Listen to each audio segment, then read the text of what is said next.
నమస్తే రైతు సోదరులందరికీ నమస్కారం అండి. మీరు చూస్తున్నారు అర్జున్ బ్లాగ్స్ అనే యూట్యూబ్ ఛానల్. ఈరోజు తుంగభద్ర ఇన్ఫ్లో గురించి అయితే మాట్లాడుకుందాం. మార్నింగ్ అయితే ఆల్మట్టి, జూరాల, శ్రీశైలం, నారాయణపూర్ గురించి అయితే అప్డేట్ అయితే తెలిసిందనమాట. ఇక చూసుకున్నట్లయితే ఆల్మట్టికి భారీగా అయితే ఫ్లడ్ అయితే వచ్చి చేరుతుంది. అంటే వరదలు అయితే భారీగా వస్తున్నాయి, అనుకున్నంత కంటే ఎక్కువగానే వస్తున్నాయి. దాదాపు 1,00,000 క్యూసెక్ల పైన అయితే డైలీ వచ్చి చేరుతుంది. ఎందుకంటే పైనున్న వర్షాలు ఆషామాషి వర్షాలు కాదండి. ఎందుకంటే గతంలో ఎన్నడూ చూడలేని వర్షాలు అయితే మహారాష్ట్రలో అయితే కురుస్తూ ఉన్నాయి. దానివలన ఆల్మట్టికి అయితే ఇంట్లో భారీగా పెరిగింది. 86 టీఎంసీలు అయితే ప్రజెంట్ అయితే కొనసాగుతూ ఉంది. ఎందుకంటే నిన్నటికి ఈ రోజుకి 10 టీఎంసీలు పెరగడం జరిగింది. అంటే 1,00,000 క్యూసెక్లు అయితే రావడం జరిగింది. ఇంకా తుంగభద్ర నది మాట్లాడుకుంటే ప్రధానంగా 12/7 తారీఖు 2026 ఉదయం 6 గంటలకి ఇది ఇన్ఫ్లో మనం చూసుకున్నట్లయితే 25,598 క్యూసెక్లు అయితే నీరు వస్తుంది. ప్రస్తుతానికి నిలువ వచ్చేసి 22 టీఎంసీల 812 క్యూసెక్లు అయితే ఉందన్నమాట.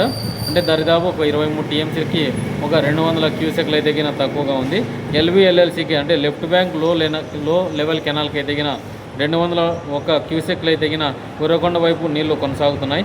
RBHLCకి అయితే రైట్ బ్యాంక్ హై లెవెల్ కెనాల్కి అయితే నీళ్లు, అలాగే RBLLCకి అయితే రైట్ బ్యాంక్ లెవెల్ కెనాల్కి అయితే నీళ్లు, RBCకి అయితే అంటే రైట్ బ్యాంక్ కెనాల్కి అయితే 180 క్యూసెక్లు అయితే వదులుతున్నారు.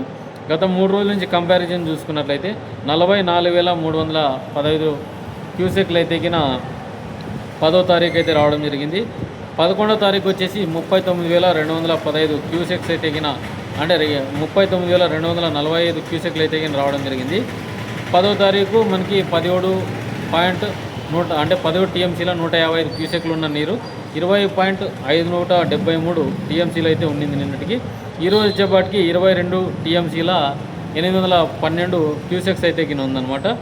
ఇక మనకు ఇన్ఫ్లో వచ్చేసి నిన్నటికి ఈ రోజుకి కొంచెం తగ్గినట్లుగా చెప్పుకోవచ్చు. ఎందుకంటే నిన్న 38,000 క్యూసెక్లు ఉండేది, ఈరోజు దరిదాపు ఒక 10,000 క్యూసెక్స్ అయితే నీళ్లు తగ్గడం జరిగిందనమాట. ఇంకా LVLLCకి ఇంకా ఉరవకొండ సైడు 201 క్యూసెక్స్ అయితే తాగునీటి అవసరాలకైతే వదులుతున్నారనమాట.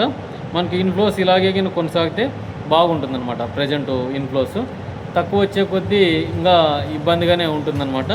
ఎక్కువ అయితే మనకు బాగానే ముందుకైతే వెళ్ళొచ్చు అనమాట. ఇప్పుడు ప్రస్తుతానికైతే నదిలోంచి నీళ్ళైతే ఎక్కడికి వదలడం లేదు.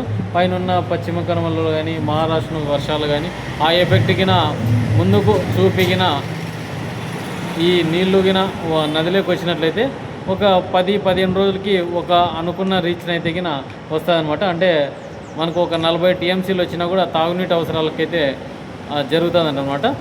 సాగునీటి అవసరాలకైతే ఇంకా ఇప్పుడైతే ఆ కష్టాలు తప్పేట్టు లేవు.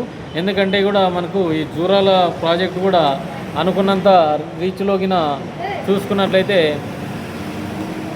లేవు అనమాట. జూరాల్లో కూడా ఫుల్ డెడ్ స్టోరేజ్లో నడుస్తున్నాయి. ఎందుకంటే 7-8 టీఎంసీలకు మించి లేవు ప్రాజెక్టుల్లోన. ముఖ్యంగా చూసుకున్నట్లయితే ఇప్పుడున్న ఆల్మట్టికి చూసుకున్నట్లయితే 13 అంటే 1,33,547 క్యూసెక్స్ అయితే ఇన్ఫ్లో వస్తుంది. ఈరోజు 423 క్యూసెక్లు అయితే బయట ప్రవాహం అయితే ఉందన్నమాట. డ్యామ్ సామర్థ్యం వచ్చేసి 123 టీఎంసీలు. ప్రస్తుతానికి 86.61 టీఎంసీ అయితే నిల్వ ఉంది. ఇక నారాయణపూర్ మనకు 19 క్యూసెక్లుగా చూపించారు. అయిన తర్వాత బయట ప్రవాహం వచ్చేసి 317 క్యూసెక్లు 33.31 టీఎంసీలు అయితే ఉండిందనమాట. ఇక్కడికి వచ్చేపాటికి 19.66 టీఎంసీలు అయితే ఫుల్గా ఉందన్నమాట డ్యామ్ అయితే అంటే ఫుల్ అంటే ఒక 20% అయితే అంటే ఒక 20 టీఎంసీలు ఉంది. ఒక 13 టీఎంసీలు వస్తే మనకి ఈ నారాయణపూర్ అయితే నిండే అవకాశం ఉంటుందన్నమాట. ఇక జూరాలు అయితే దాని సామర్థ్యం వచ్చేసి 11.94 టీఎంసీలు అంటే 12 టీఎంసీలు అనుకోండి. ఇంకా 6 టీఎంసీలు కూడా సరిగ్గా లేదు. ఇంకా శ్రీశైలంకి అయితే ఎక్కడ ఇన్ఫ్లోస్ అయితే లేవండి, 41.95 టీఎంసీలే. అంటే కొంచెం ఇన్ఫ్లోస్ కూడా ఎక్కడా కనిపించడం లేదు శ్రీశైలం కూడా. ఇదండి అప్డేట్ మన వీడియో నచ్చితే లైక్ చేయండి, సబ్స్క్రైబ్ చేయండి.